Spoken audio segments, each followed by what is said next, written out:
لا حول ولا قوة إلا بالله العلي العظيم.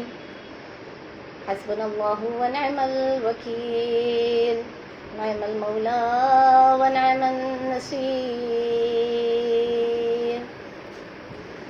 الحمد لله رب العالمين، ثم الصلاة والسلام والتحية والإكرام على أشرف الأنبياء والمرسلين وخاتم النبيين حبيب إله العالمين أبي القاسم محمد.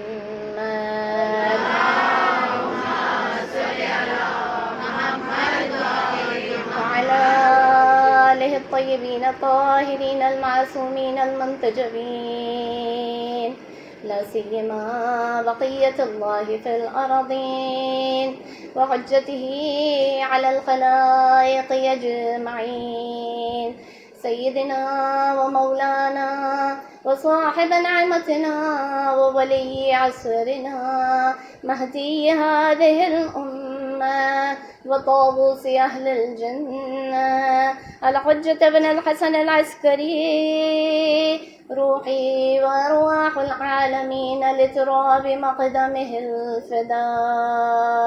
صلوات اللهم صل على محمد وآل محمد واللعنة الدائمة على أعدائهم ومنكري فضائلهم وغاصبي حقوقهم أجمعين من يوم عداوتهم وغصبهم إلى قيام يوم الدين. بسم الله الرحمن الرحيم.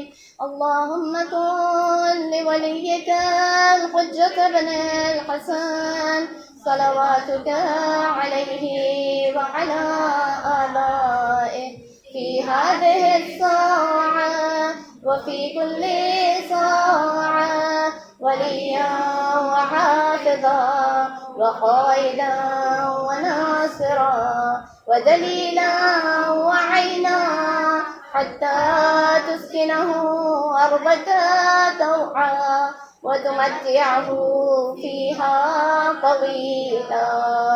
اللهم صل على محمد وآل محمد وعجل فرجهم. يا أبا القاسم يا رسول الله يا إمام الرحمة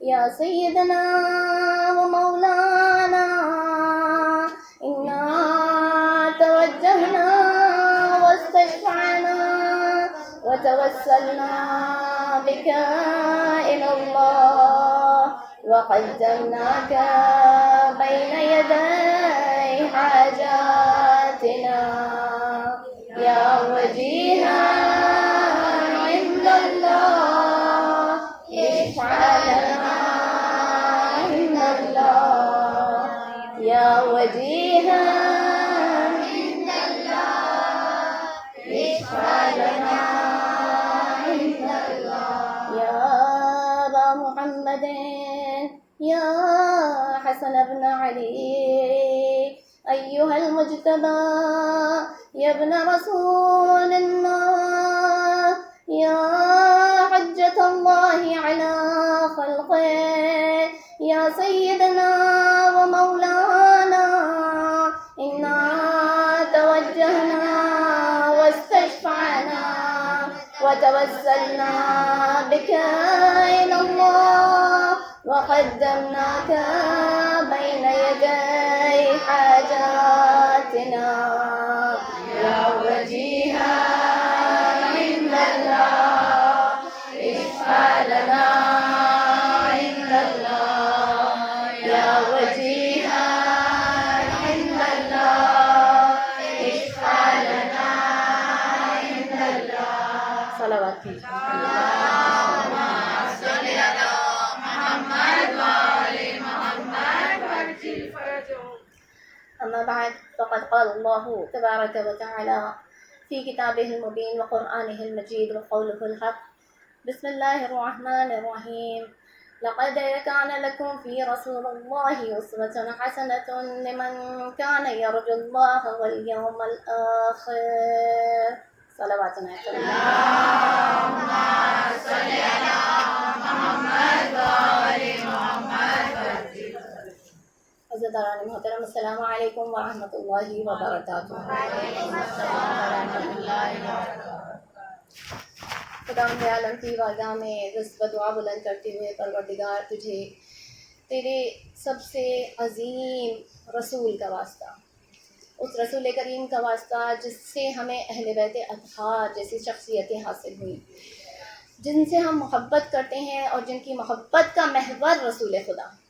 اے پروردگار، تجھے شہزادی کونین کی ان اذیتوں اور تکلیفوں کا واسطہ جو وہ بعد رسول سہتی رہی اور اپنی شکستہ پہلو کا واسطہ دیتی رہی.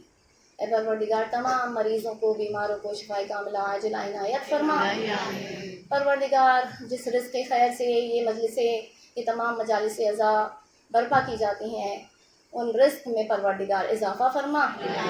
اے پروردگار، تجھے یتیمیہ فاطمۃ الزہرا کا واسطہ، اس فاطمہ کا واسطہ جو اپنے بابا کے بعد، اپنے بابا کو جب روتی تھی تو مدینے والے آ کر کہتے تھے، اے علی، فاطمہ سے کہیں یا دن میں رویا کریں یا رات میں رویا کریں، جس کے لیے علی کو مدینے کے باہر بیت الحزن بنانا پڑا تاکہ وہ جا کر اپنے بابا کے لیے گریہ کر سکیں.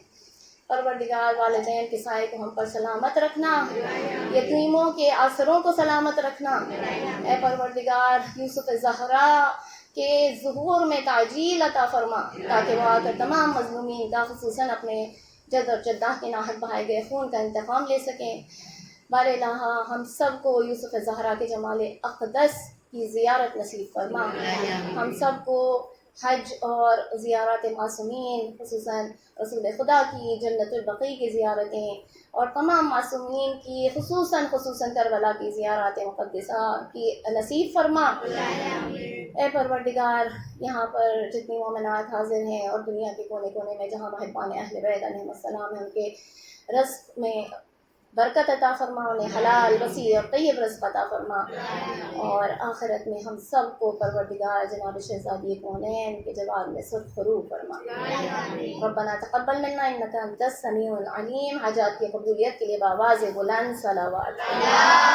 اللہم صل علی محمد وآل محمد. عزیزان محترم، آج 28 صفر ہے.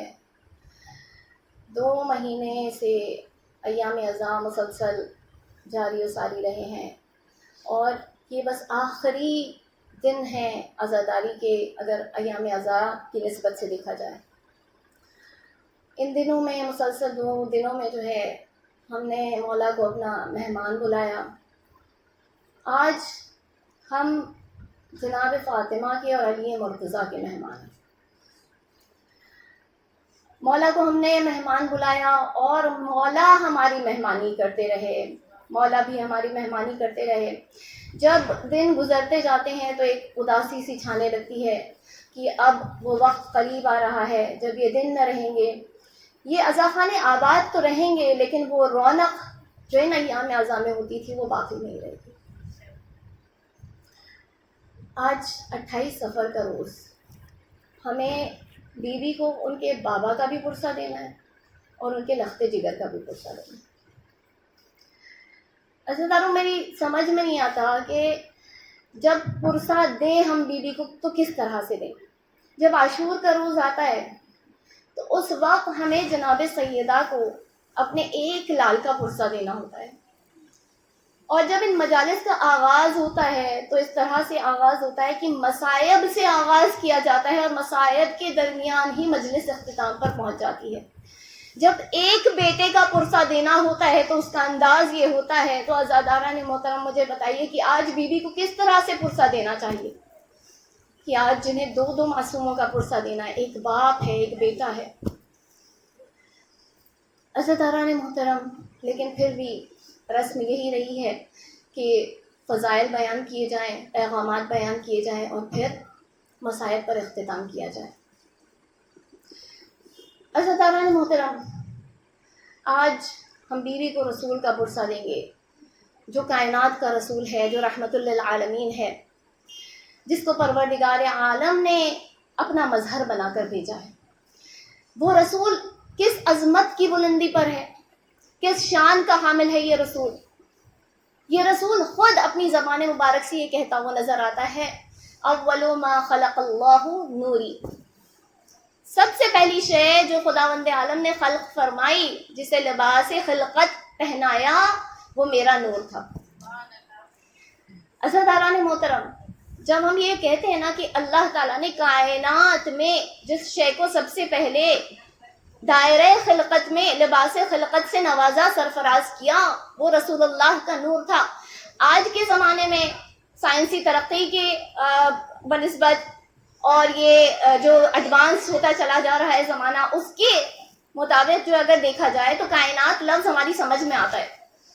کیونکہ کائنات لفظ جب ہم سمجھتے ہیں تو ہمیں پتہ چلتا ہے کہ ہاں کتنے سو لائٹ ایئرس ہو گئے، کتنی گیلیکسیز ڈسکور ہو گئیں، اور کیا کیا نہیں ڈسکور ہوا اس ساری کائنات میں. اور اس وقت ہمیں یہ پتہ چلتا ہے کہ یہ جو ہمارا گلوب ارتھ ہے، یہ جو زمین ہے جس پر ہم رہ رہے ہیں، جس پلانٹ پر ہم رہ رہے ہیں، وہ اس پوری کائنات میں شاید ایک ڈاٹ کی بھی حیثیت نہیں رکھتا ہے، ایک نقطے کی بھی حیثیت نہیں رکھتا ہے.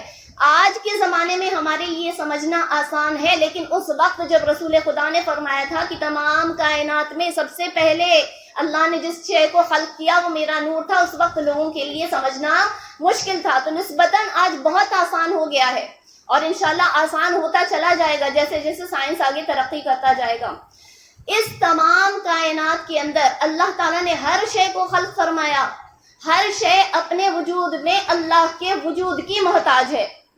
کوئی شے ایسی نہیں ہے جو اللہ کے وجود کی محتاج نہیں ہو. اور اس تمام کائنات میں خداوند عالم نے، خلاق عالم نے جس شے کو سب سے پہلے اول خلق فرمایا، وہ حبیب خدا کا نور تھا. حبیب خدا کا نور تھا. عزیزان محترم، اب میں جو ہے آپ کو تھوڑا سا مشکل لیول پر لے کر جاؤں گی، لیکن انشاءاللہ کوشش کروں گی کہ آپ کی سمجھ میں آ جائے اور یہ سمجھانے اسے آسان بنا کر آپ کے سامنے پیش کروں گی. دیکھیے عزیزان محترم، جب رسول خدا فرمائے کہ سب سے پہلی شے میرا نور تھا، تو اس کا مطلب کیا ہوا کہ کوئی دوسری شے اس وقت میں خلق نہیں کی گئی تھی.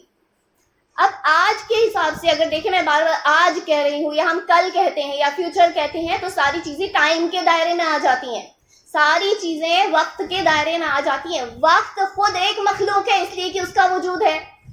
وقت خود ایک مخلوق ہے. خداوند عالم نے سب سے پہلے جسے خلق فرمایا وہ حبیب خدا کا نور ہے.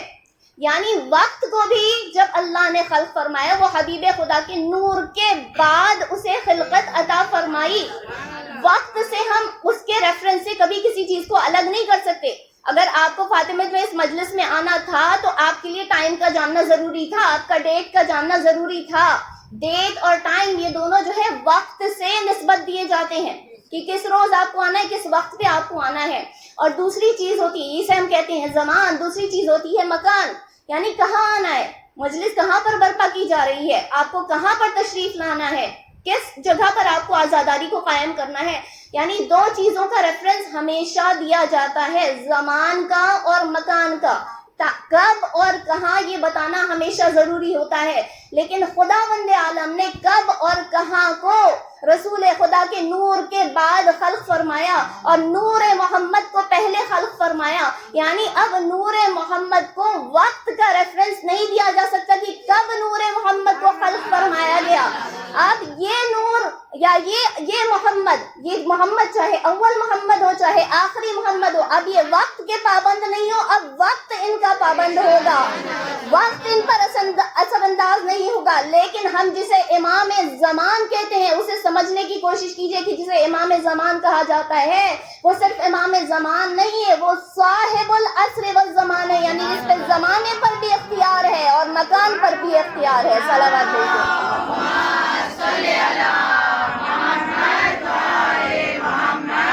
لبیک یا مہدی، لبیک یا مہدی، لبیک یا مہدی، لبیک یا مہدی، لبیک یا مہدی، لبیک یا مہدی. نعرہ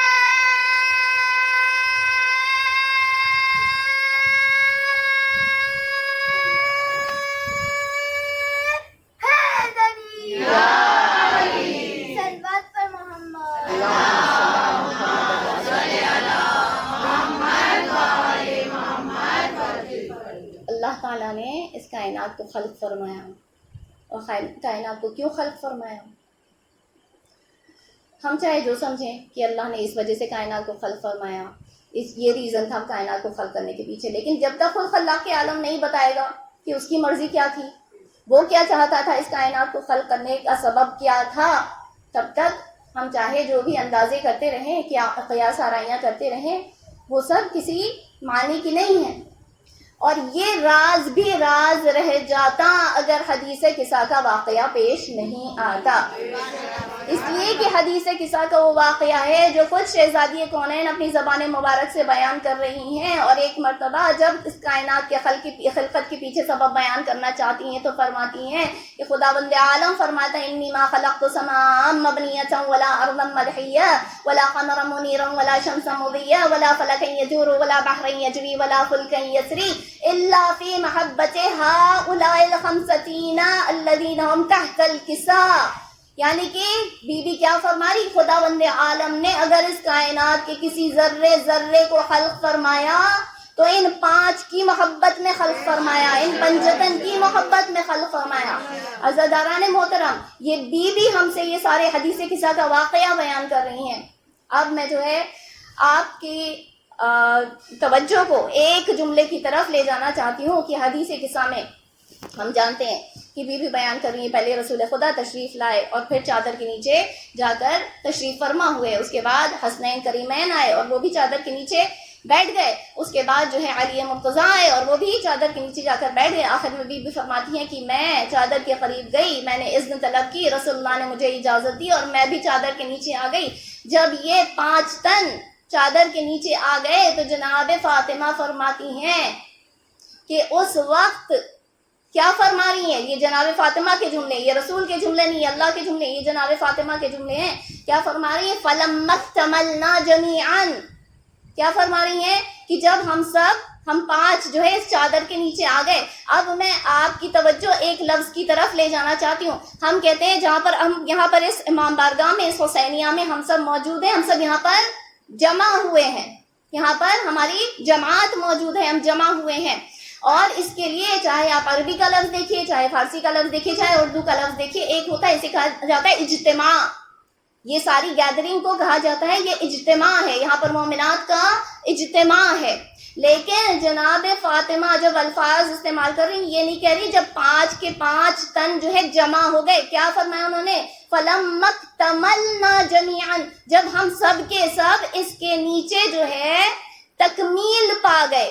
عزیزان محترم، ایک بہت سمپل سی مثال ہے دنیا کی آپ کو سمجھانے کے لیے کہ اگر ہم سب یہاں پر جمع ہوتے ہیں، ہمارے لیے یہ نہیں کہا جائے گا کہ ہم یہاں پر تکمیل پا گئے ہیں، ہم سب یہاں پر ہمارا اجتماع ہو رہا ہے۔ لیکن اگر ایک تصویر ہوتی ہے اور تصویر کو جو ہے اسے کاٹ دیا جائے، اس کے ٹکڑے کر دیے جائیں اور پھر دوبارہ ان ٹکڑوں کو جمع کیا جائے اور پھر تصویر کو بنایا جائے دوبارہ، تو آپ کیا کہیں گے کہ تصویر کو جمع کیا گیا؟ کیا کہیں گے؟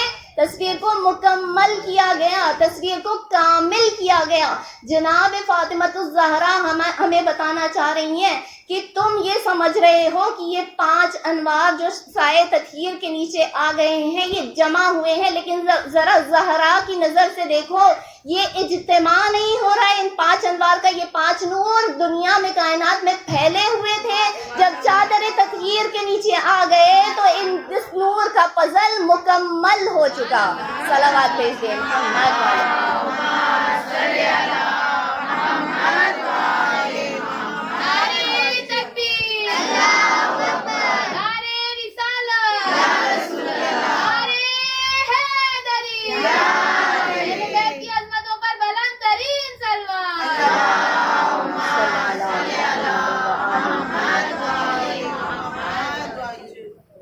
عزیزان محترم، یہ شان ہے رسول اللہ کی اور اہل بیت کی، ایک ایک فرد اس میں بڑی عظیم بلندی کا حامل ہے۔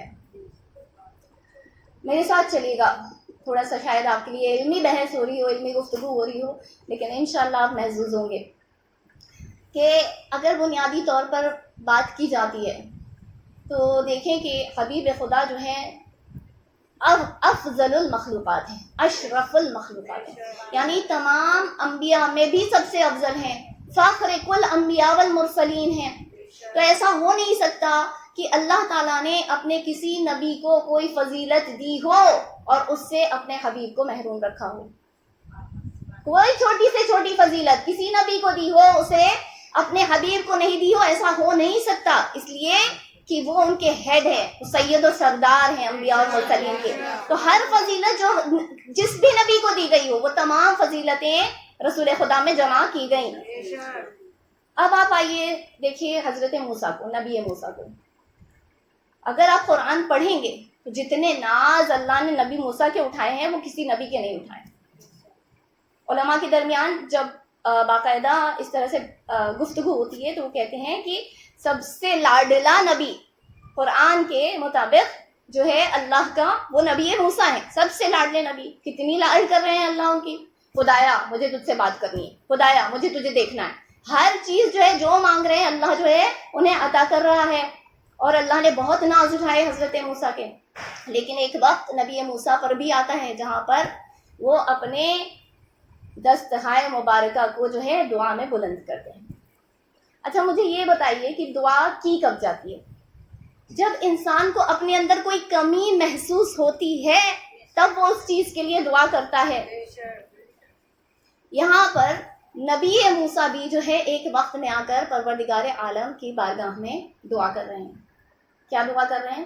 رب اشرح لی صدری, اے پروردگار میرے سینے کو فراغت عطا فرما, میرے سینے کو وسیع کر دے, یعنی شرح صدر مجھے عطا فرما.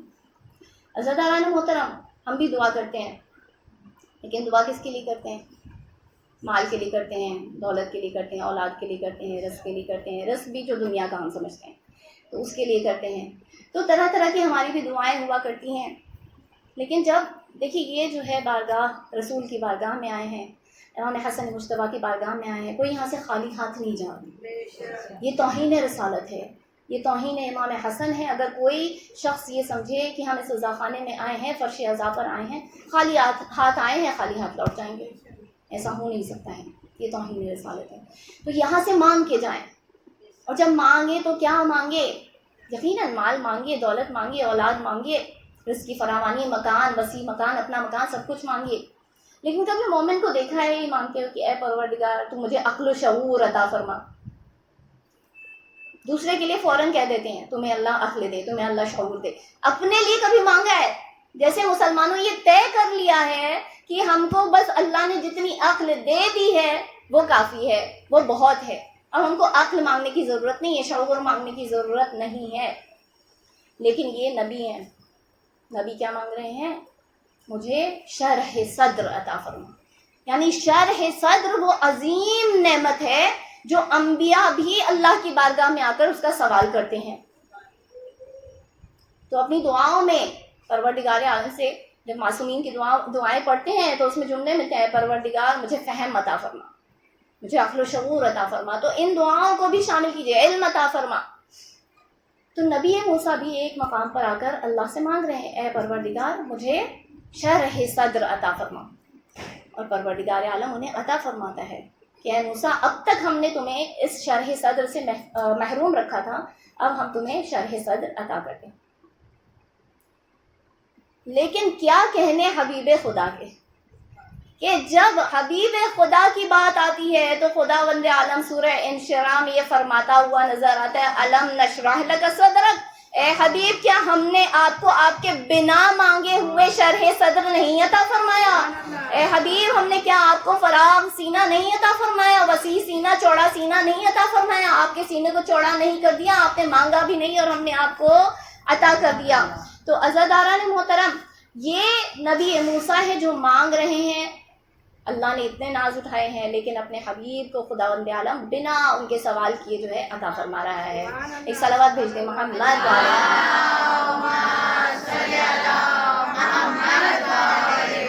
سب کا مولا, ہم سب کا آقا, داماد پیغمبر, حسنین کا بابا, جبریل کا ٹیچر, ہم سب کا رہبر, چڑیوں کی چہک میں, پھولوں کی مہک میں, ایک اچھا نعرہ, ایک سچا نعرہ, دونوں ہاتھ اٹھا کر, دونوں ہاتھ اٹھا کر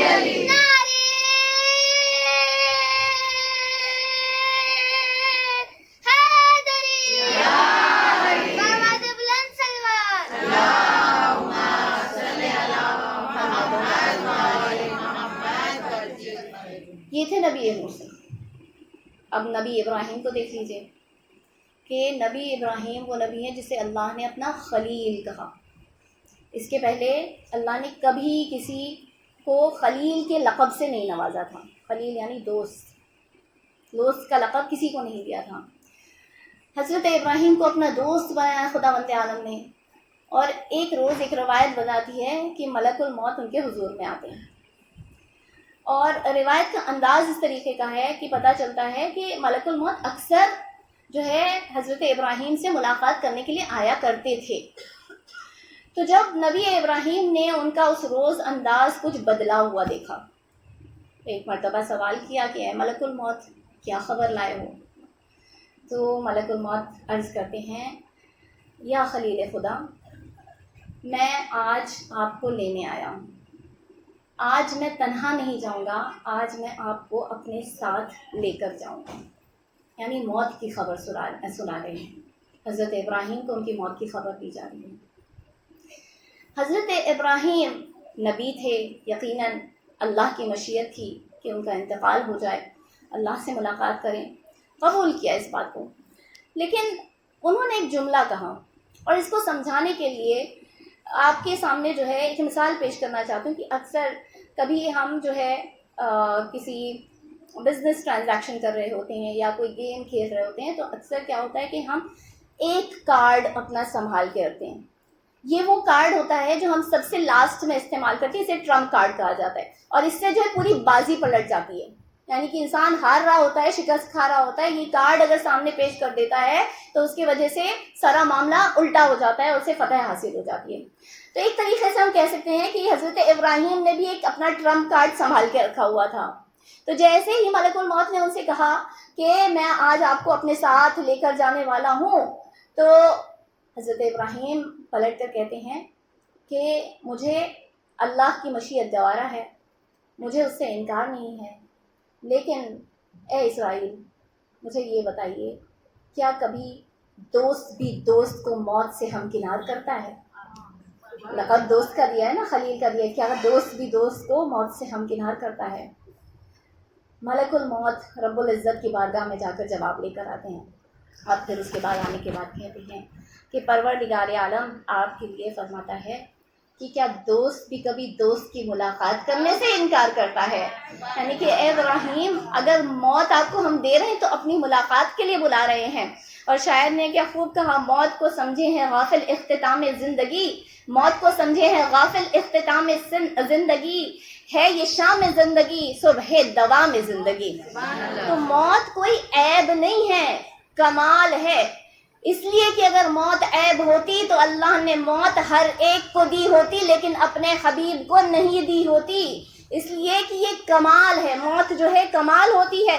اور یہ ابراہیم کا کمال ہے کہ خداوند عالم کی مرضی کو قبول کر رہے ہیں، اور وہ ابو طالب کے بیٹے کا کمال تھا جس نے یہ فرمایا کہ ابو طالب کا بیٹا موت سے اتنا زیادہ آشنا ہے جتنا کہ ایک چھوٹا بچہ اپنے ماں کے سینے سے آشنا نہیں ہوتا۔ اور کبھی انہوں نے یہ جملہ نہیں کہا، لیکن صبح 19ویں ماہ رمضان ایک مرتبہ جب ضربت لگی ہے تو اس وقت جو ہے مولا کائنات یہ جملہ ادا کرتے ہوئے نظر آتے ہیں، فزت ورب الکعبہ، خدا کی قسم آج میں کامیاب ہو گیا۔ ایک صلوات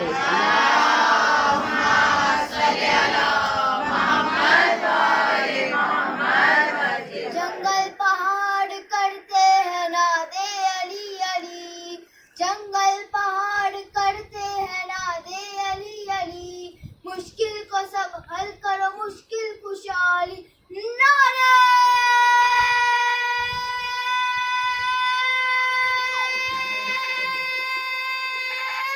حیدری، صلوات پر محمد۔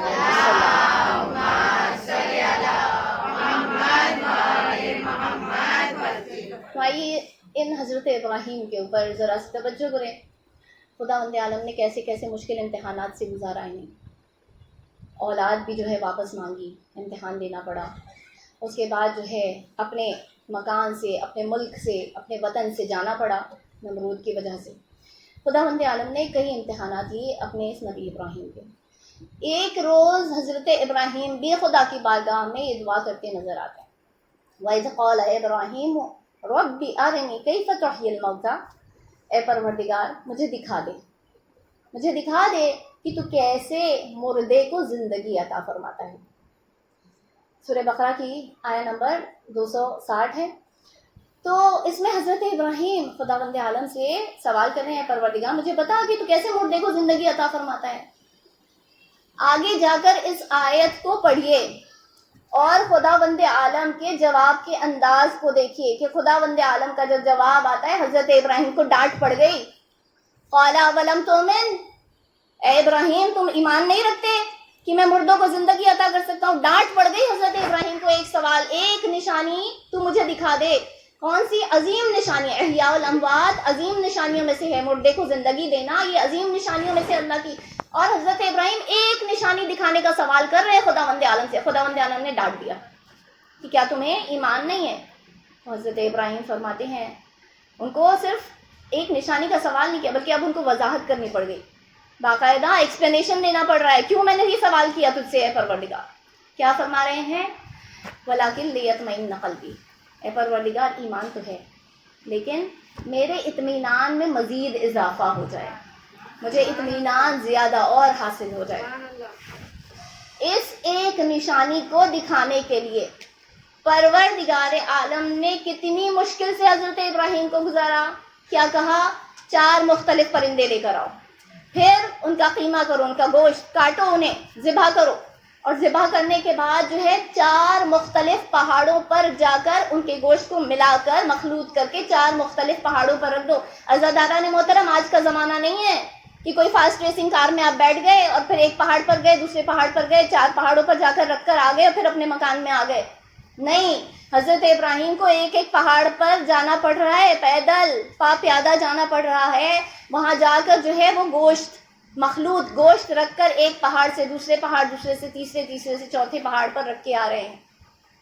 کتنا مشکل کام ہے، ایک نشانی دیکھنا ہے پروردگار کی، اور اس کے لیے خداوند عالم ان کو اتنی مشکل میں ڈال رہا ہے کہ یہ ہمیں کرنا پڑے گا۔ اب حضرت ابراہیم پیچھے بھی نہیں ہٹ سکتے، سوال تو کر لیا ہے، تو اب حکم کی تعمیل کر رہے ہیں، 4 پہاڑوں پر رکھ کر آ جاتے ہیں، اور اس کے بعد جب آتے ہیں تو خداوند عالم حکم دیتا ہے اب ان کو بلاؤ۔ تو ابراہیم دیکھو گے کہ تمہاری طرف اڑتے ہوئے، پرواز کرتے ہوئے تمہاری طرف ہر پرندہ اپنے شکل میں واپس آ جائے گا۔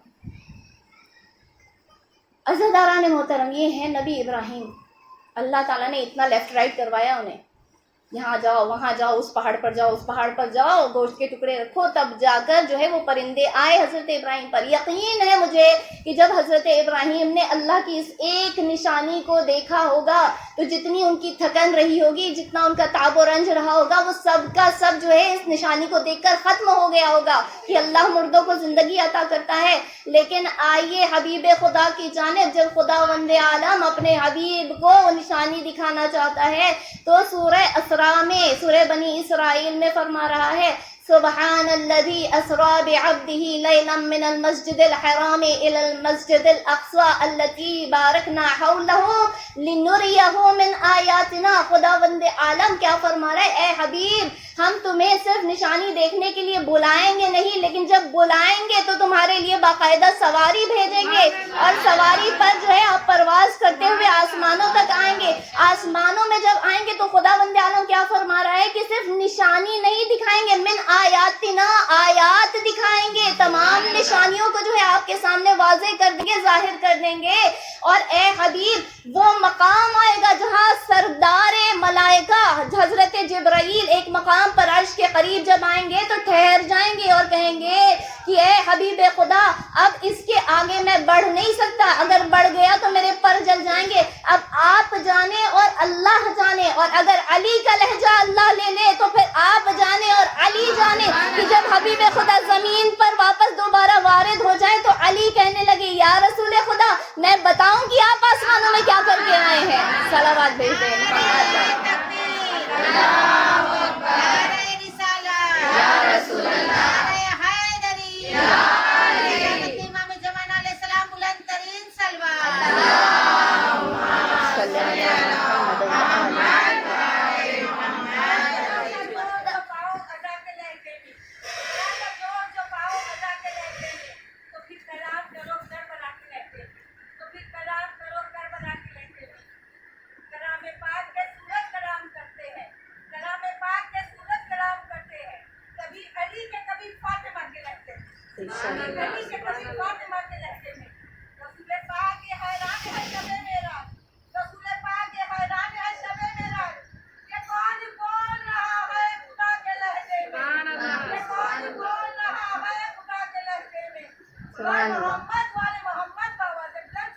یہ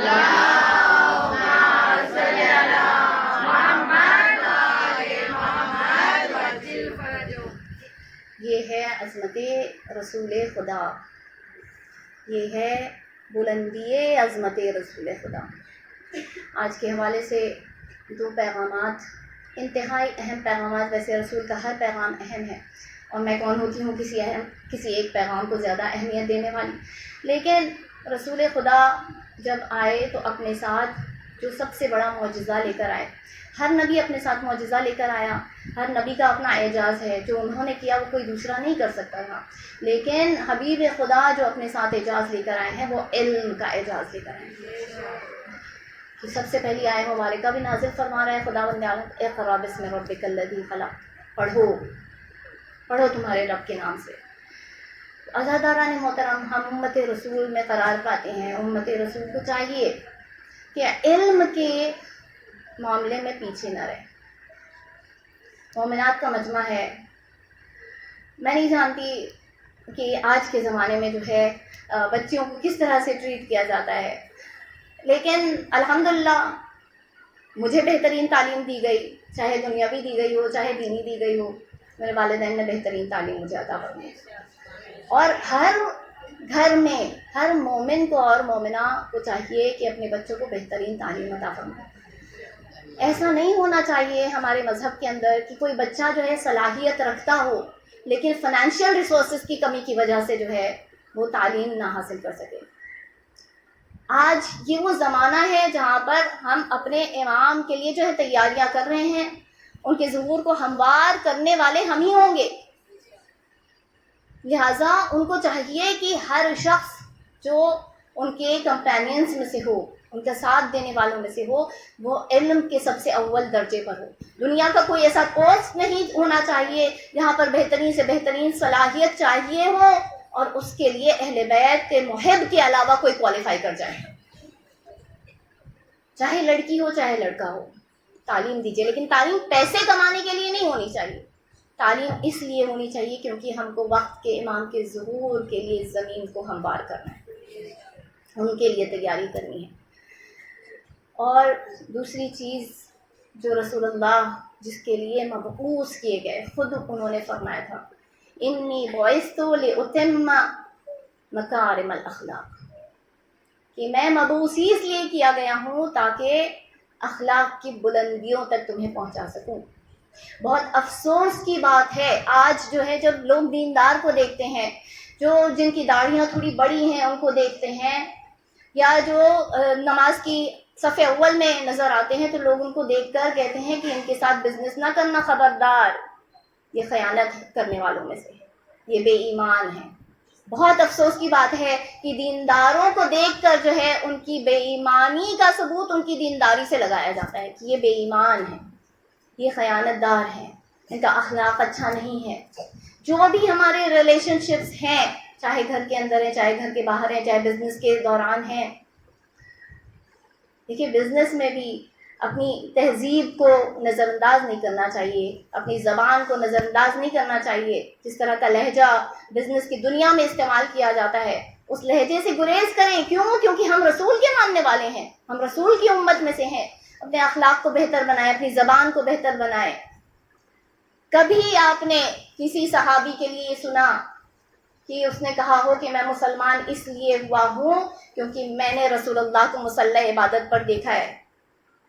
نماز بہت اہم ہے، ستون ہے دین کا، بنیاد ہے دین کی، اگر وہ قبول نہیں ہوئی کچھ نہیں قبول ہوگا۔ لیکن کبھی کسی صحابی نے یہ کہا کہ میں نے رسول اللہ کو مصلی عبادت پر دیکھا، نماز میں مشغول دیکھا، اس لیے میں مسلمان ہوا؟ نہیں، ہمیشہ جس نے کہا اس نے یہ کہا کہ ہم رسول کی اخلاق سے متاثر ہو کر مسلمان ہوئے، ان کی صداقت کو دیکھ کر، ان کی امانت داری کو دیکھ کر ہم مسلمان ہوئے، ان کے کردار کی سچائی کو دیکھ کر ہم مسلمان ہوئے۔ لوگوں نے رسول کی رسالت کا کلمہ بعد میں پڑھا، انہیں صادق اور امین پہلے کہا کرتے تھے، ان کی صداقت اور امانت کو پہلے اس میں ایمان لے کر آئے کہ یہ صادق ہیں، یہ امین۔ یہ ہے وہ رسول جس کے ہم ماننے والے ہیں، جس کے آج وصال کا روز ہے۔ اخلاق کی بلندی پر فائز، ہر فضیلت کی بلندی پر فائز وہ رسول جس کے لیے ہم کہتے ہیں کہ صرف وصال نہیں ہوا، صرف وفات نہیں ہوئی، لیکن رسول کی شہادت ہوئی ہے۔ کتنے نفیس مزاج کا یہ رسول ہے، اتنے نفیس مزاج کا یہ رسول کہ مصائب کے پہاڑ ٹوٹے ہیں رسول اللہ پر۔ رسول اللہ نے فرمایا تھا کہ جتنے مصائب مجھے دیے گئے، جتنی تکلیفیں مجھے دی گئیں، کسی نبی کو نہیں دی گئیں۔ عزاداران محترم، مجھے بتائیے کہ حضرت نوح اس دنیا میں بتایا جاتا ہے 2500 سال رہے۔ رسول اللہ کی تو زندگی اس دنیا میں، اس فانی دنیا میں 63 سال کی تھی، اور رسول یہ فرماتے ہوئے نظر آ رہے ہیں کہ جتنی تکلیفوں سے مجھے گزرنا پڑا اتنی تکلیفوں سے کسی کو نہیں گزرنا پڑا۔ عزاداران محترم، رسول اپنی تکلیفوں کا تذکرہ نہیں کر رہے تھے، اپنے مصائب کا تذکرہ نہیں کر رہے تھے، وہ بتانا چاہ رہے تھے کہ جب تم علی کو آ کر اذیت دو گے تو وہ گویا مجھے اذیت دے رہے ہوگے، جب تم فاطمہ کو اذیت دو گے تو گویا مجھے اذیت دے رہے ہوگے، جب حسن و حسین کو شہید کر رہے ہوگے تو مجھے اذیت دے رہے ہوگے۔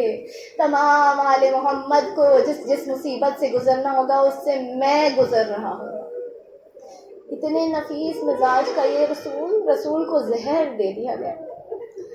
عزاداران محترم، یہ مصائب نہیں ہے، ہاں زہر دینا یقیناً مصیبت ہے، بڑی مصیبت ہے، تکلیف سے رسول کو گزارنا یقیناً مصیبت ہے، لیکن عزاداران محترم میں بتاؤں کہ بڑی مصیبت کیا ہے؟ بڑی مصیبت یہ ہے کہ رسول اللہ وہاں اپنی ازواج سے اور اپنے اصحاب سے کہہ رہے ہوں کہ مجھے دوائی نہیں پینی ہے، اور لوگ زبردستی انہیں دوائی پلا رہے ہیں۔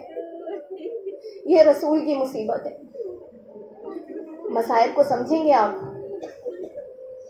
مصائب پر گریہ کریں گے؟ عزاداران محترم، رسول کے مصائب یہ ہیں کہ رسول نقاہت کے عالم میں اپنے آخری وقت میں جو ہے اپنے اصحاب سے کہیں کہ جاؤ میرے حبیب کو بلا کر لاؤ، اور پھر ایک مرتبہ جب غشق عالم سے افاقہ ہوتا ہے، اپنے سر کو اٹھا کر دیکھتے ہیں تو کوئی بیوی اپنے باپ کو لا کر کھڑا کر دیتی ہے۔ رسول تڑپ جاتے ہیں کہ جاؤ، میں نے کہا تھا میرے حبیب کو بلا کر لاؤ، اور پھر غشق عالم میں چلے جاتے، دوسری بیوی جا کر اپنے باپ کو لے کر آتی ہے۔ پھر رسول خدا جو ہے اپنے سر کو اٹھا کے دیکھتے ہیں کہ تم میری بات کیوں نہیں سنتے؟ میں کہہ رہا ہوں میرے حبیب کو بلا کر لے کر آؤ، علی مرتضیٰ کو بلا کر لاؤ۔ جزاکم اللہ خیر الجزا کی آوازیں بلند ہو گئی ہیں۔ خداوند عالم کوئی غم نہ دے سوائے غم آل محمد کی، سوائے غم حسین کی کوئی غم نہ دے۔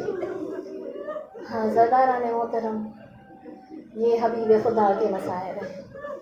حبیب خدا کے مصائب یہ ہیں کہ وہ نقاہت کے عالم میں اپنے اصحاب سے، جب اصحاب جمع ہیں، ایک مرتبہ ان سے کہتے ہیں جاؤ مجھے قلم اور کرتاس لا دو تاکہ میں تمہارے لیے تمہاری تقدیر لکھ کے چلا جاؤں، اور لوگ شور شرابہ کرنا شروع کر دیتے ہیں۔ ابھی رسول زندہ ہے اور رسول کے قریب میں تمام اصحاب میں ایک تفرقہ مچ جاتا ہے، ایک شور بلند ہو جاتا ہے، اور ایک ملعون، ایک ظالم یہ کہتا ہوا نظر آتا ہے ان الرجل لیہجر، ارے یہ آدمی کو ہذیان طاری ہو گیا ہے۔ عزاداران محترم، سامنے رسول رب العالمین بیٹھے یہ کہہ رہے اس آدمی کو ہذیان طاری ہو گیا ہے، یہ رسول اللہ کے مصائب ہے، اور رسول کو کہنا پڑتا ہے قوموا عنی، ارے مجھ سے دور ہو جاؤ، میں تم لوگوں کو نہیں دیکھنا چاہتا، میں تمہارے چہروں کو نہیں دیکھنا چاہتا، جاؤ مجھے تنہا چھوڑ دو، مجھے اکیلا چھوڑ دو۔ عزاداران محترم، یہ رسول اللہ کے مصائب ہیں۔ اور پھر وہ آخری وقت بھی آتا ہے جب ایک مرتبہ رسول خدا کسی طرح سے آرام کر رہے ہیں، ان کا سر اپنی بیٹی کے زانوں پر ہے، ایک مرتبہ دق الباب ہوتا ہے، جناب سیدہ سوال کرتی ہے کون ہے؟ آنے والا کہتا ہے کہ میں رسول سے ملاقات کرنے کے لیے آیا ہوں، میرا ان سے ملنا ضروری ہے۔ جناب سیدہ کہتی ہے آنے والے تو واپس چلا جا، ابھی تو میرا بابا آرام کرنے کو بیٹھا ہے، ابھی تو میرے بابا کو مشکل سے